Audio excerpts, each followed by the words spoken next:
Welcome in to Duval Daily, presented by GenJag.com. I'm Jordan DeLugo. Thank you so much for tuning in.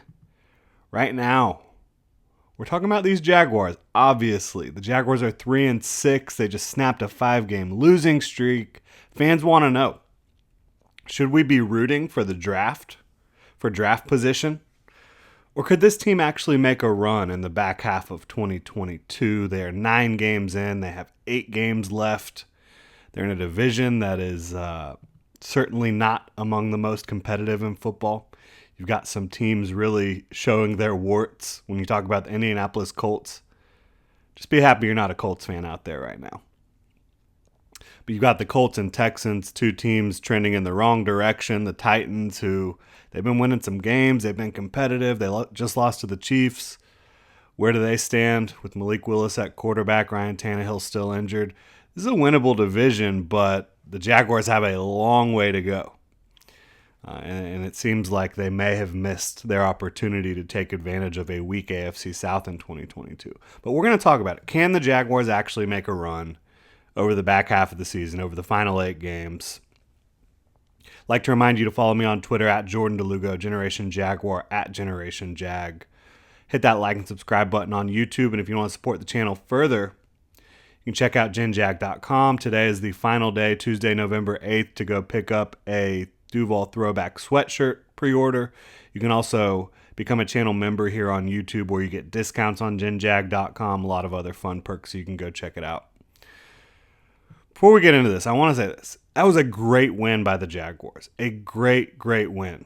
Down 17 points. You come back. Basically, the entire team leads that comeback. Like on all fronts, the Jaguars were playing well during that comeback, including the coaching staff, just playing their best ball. 27-3 run to close out that game against the Raiders.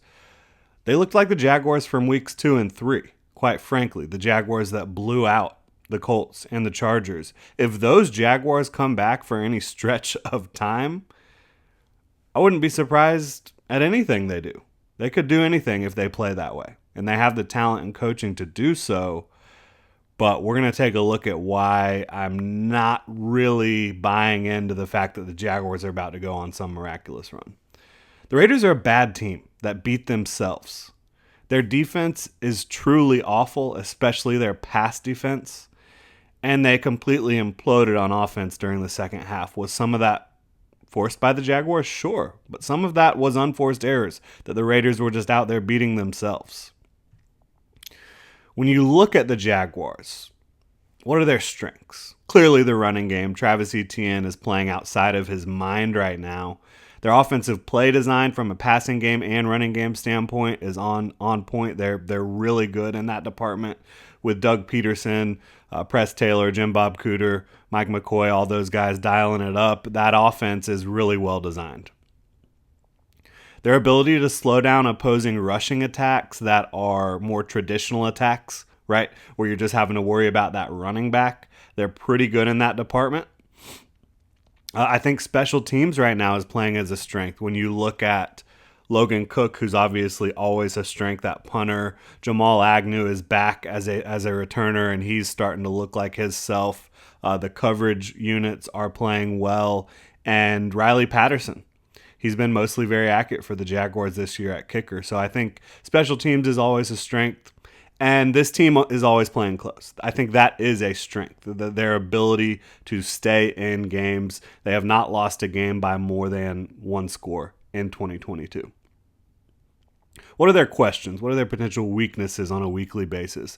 I mean, youth and maturity is right there in front of you. This is one of the youngest teams in football. Pretty much all of their bedrock players, their foundational players, are in their first and second year outside of a couple. Josh Allen, Jawan Taylor, Foye Oluokun, those guys are a little bit older, but they're still very young in their own right. So I think youth and maturity can be a weakness for this team. I think it has been at times in 2022. Game management has been a weakness at times when you talk about some over-aggressive decision-making on offense late in games. Some getting away from the run too much when that's clearly your strength. But game management was stellar last week, but it's been an issue. for a lot of this season for Doug Peterson and the rest of that coaching staff. The secondary has been pretty leaky. You know, you've got Tyson Campbell you feel great about. You really like Andre Sisco. Rayshon Jenkins has done some good things. But overall, as a unit, the secondary has been pretty shaky as a pass defending unit outside of Tyson Campbell. It really has. Quarterback and receiver. The play of Trevor Lawrence and the play of his receivers has been up and down on a weekly basis. I think that you've seen plenty of ups and you've seen plenty of downs. Pass rush has been up and down. You've seen DeJuan Smoot and Arden Key break out. You've seen Josh Allen have big games, Trayvon Walker have big games, but you've also seen that group kind of disappear at times throughout this season. Tackling, despite having a quality run defense, the tackling has been poor. The quality run defense comes from their ability to swarm to the football, in my opinion, their athleticism, their length, their ability to slow runners down, but they miss a lot of tackles still. And so that's an issue. Certainly it will be at times down the stretch this year, over the back half of this season. And again, the game management, I mentioned that it was a strength against the Raiders, but it's not been a strength on the year. I think there's been situations where Doug Peterson multiple times throughout this season has given the Jaguars, I'll say, a lesser chance to win late based on his in-game management and decision-making.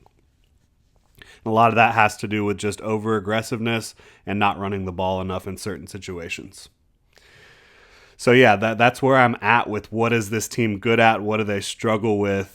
And for me, when you still have so many questions, it's hard to say yes that this team can go on a run or that they will go on a run. They certainly can. I should say it's hard to say yes, this team will go on a run.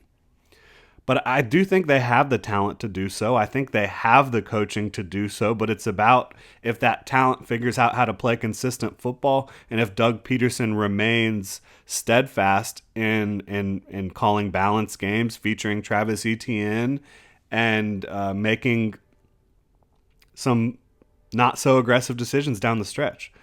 Like if you are up by 4 points, and Doug Peterson did this past week when he didn't do it in the past, and you have an opportunity to make a field goal to go up 7 in the fourth quarter late in that game, you got to do it. And he did it this past week. Did not do it earlier in the season. That's the type of thing I'm talking about. If they continue to make decisions like that, the Jaguars will have a better chance to win these close games. Because when you put it all on your young quarterback, all on your young football team, and you don't give them some built-in advantages, some easy points like the 3 points to go up by a touchdown late in the game, I think that's on the coaching. Even if it's the execution that ends up faltering, you have to know what your players and what your personnel is able to do at this point in their development. And then it does not help you that you're going out to play Kansas City in Week 10 in Kansas City at Arrowhead, one of the most difficult places to play, bar none, in all of sports. It's a fantastic venue. Full disclosure, the in-laws and my wife is from Kansas City, so I've been out there. I was out there for the 2018 game where the Jaguars were riding high. And then Blake Bortles it up and completely imploded. I think he had 5 turnovers in that game.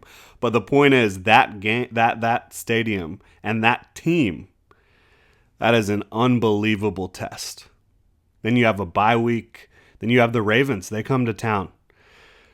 I don't know how you pick the Jaguars over either team. The Chiefs are as good as it gets in the NFL right now, and the Ravens, they have Lamar Jackson. The Jaguars have really struggled against teams that can bring that rushing element to the quarterback position. You look at what they did against the Eagles, what they did against the Giants. Lamar Jackson is the best runner at the quarterback position in football. How are you going to deal with that? I don't know. I don't know how you pick the Jaguars to beat either of those teams. Could they beat either of those teams? Sure. They've shown that they can and will hang in there with just about everyone on this planet. Every team on the planet. Every team in the NFL. The Jaguars have shown that they are going to try to hang in there and keep it close. Again, no losses by more than one score. But again, can the Jaguars do it? Yes. Will they do it?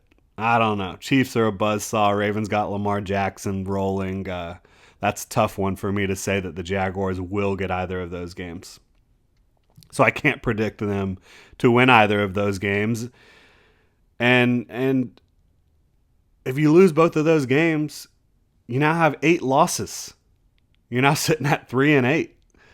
So from their standpoint, they've got to win at least one of those games to keep this thing competitive, to stay, to stay mathematically in it for a while longer this season. They have to win one of these football games. I'm not going to predict them to do that at this point. Now, if they go beat the Chiefs, then we can talk about the Ravens. I'm not predicting them to beat either of those teams right now. After that, unbelievable stretch, 3 weeks, you have the bye week, Chiefs before it, Ravens after. That's really difficult. But they've got the Lions on the road, which is certainly a winnable game. The Lions defense is maybe the worst in football, where their offense, it can be explosive, but it can also sputter at times. Then you've got Tennessee after that, in Tennessee, in Nashville. Quarterback might be a big problem for them right now, but they've got a lot of other ingredients to win games. They just went into Kansas City and they basically tried to make it a brawl, and it almost won them that game. They almost beat the Chiefs on Sunday Night Football. Then you've got the Cowboys at home. That's another really tough one. The Cowboys are playing great defense. They've got talent on the offensive side of the ball. They're a veteran team. That's tough. Then you've got the Jets in New York on Thursday Night Football. They're playing really good football on the defensive side of the ball. They've got James Robinson. They've got Michael Carter. They've got Zach Wilson. Garrett Wilson. That's a tough game. They're playing good football. At Houston, that is a must-win. If they cannot beat the Texans, and you say that pretty much every year now because the Texans have been so bad for the last couple years, but goodness, the Jags cannot beat the Texans. It's been since 2017. Got to go into Houston and get that win. That can be a step in the right direction for this young team. And then you're home versus Tennessee to close out the season. Not easy.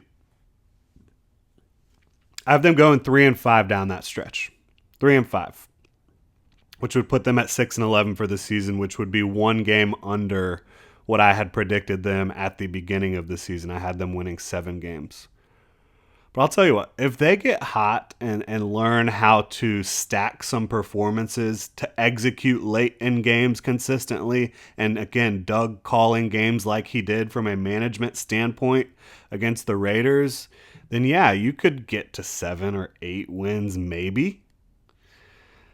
That doesn't feel outside of the realm of possibilities, but to get to 7 wins, you have to go 4-4 down the stretch. To get to 8 wins, you have to go 5-3. Again, not an easy stretch of games. You're playing teams with winning records. You're playing the Chiefs, the Ravens, the Jets, the Titans twice. It's not easy. Not an easy stretch. The Cowboys as well, another team winning a lot of football games. So yeah, it doesn't feel like outside of the realm of possibilities the Jaguars could get close to 500, close to that 7 or 8 win mark. But for this team to actually get in the playoff picture, they're going to need to beat some of the best teams in football right now. Again, Chiefs, Ravens. To get anywhere close to where they need to get, they have to win one of those football games, and it's not going to be easy to do it. The Chiefs are the Chiefs for a reason. They're Patrick Mahomes. Their defense is playing better. Unbelievable amount of skill on the offensive side of the ball. A really talented offensive line. They have Kadarius Toney now, who just adds to that arsenal of weapons for Patrick Mahomes. Andy Reid is a brilliant play caller. And then the Ravens, as we mentioned, the Jaguars have been atrocious against running quarterbacks in 2022 against teams that can deploy a versatile and multiple rushing attack. And that's exactly what the Ravens can do to you. So yeah, it's tough for me to see them getting to that 7 or 8 win mark. I have them at 6 wins this year now at this point. Can they do it? Again, yes. They have the talent, they have the coaching to go on a run. But it's a tough slate of games. It's a young football team. It's a coach that's just now showing that he's willing to adjust his coaching style and philosophy to the team that he has. Look, the Jaguars in 1996, their first playoff run, they started out 1-6 or 2-6, and then they went on a big run, right? And they made the playoffs. I'm not saying you should expect this team to do that. I'm not. Is it outside of the realm of possibilities? No. Again, I think they have a really good coaching staff. I think that they have a lot of talent. But the youth, it's hard. It's hard to go out there and win football games every week when your best players, Trevor Lawrence, second season. Travis Etienne, first season. Despite, technically being his second season. This is his first season. Trayvon Walker, first season. Devin Lloyd, first season. Tyson Campbell, second season. Andre Sisco, second season. This is such a young football team. You've got Buster Brown, who played more reps than anyone else opposite Tyson Campbell last week. He's a rookie. 7th round pick. When you have that much youth that you're relying on week in and week out, it is difficult to remain consistent. That's the bottom line. So will they? My expectations, again, are that they will not go on some sort of big run and make it to the playoffs. But if they beat the Chiefs on Sunday, which I'm not predicting, but if they do, maybe you can go ahead and start to flirt with competing for the AFC South. The Titans are atop the division right now at 5-3, so you've still got a long way to go to get close to where they are. But you'll have your opportunities. Will they get it done? I'm not predicting that they will, but it's certainly possible. Thank you so much for tuning in, Duval. Hope you have a great rest of your Tuesday. I'd like to remind you to follow me on Twitter at Jordan DeLugo, Generation Jaguar at Generation Jag. I'd like you to hit that like and subscribe button on YouTube. And you can also become a channel member here on YouTube. You can also check out genjag.com to get some Duval gear. Thanks so much for tuning in, y'all.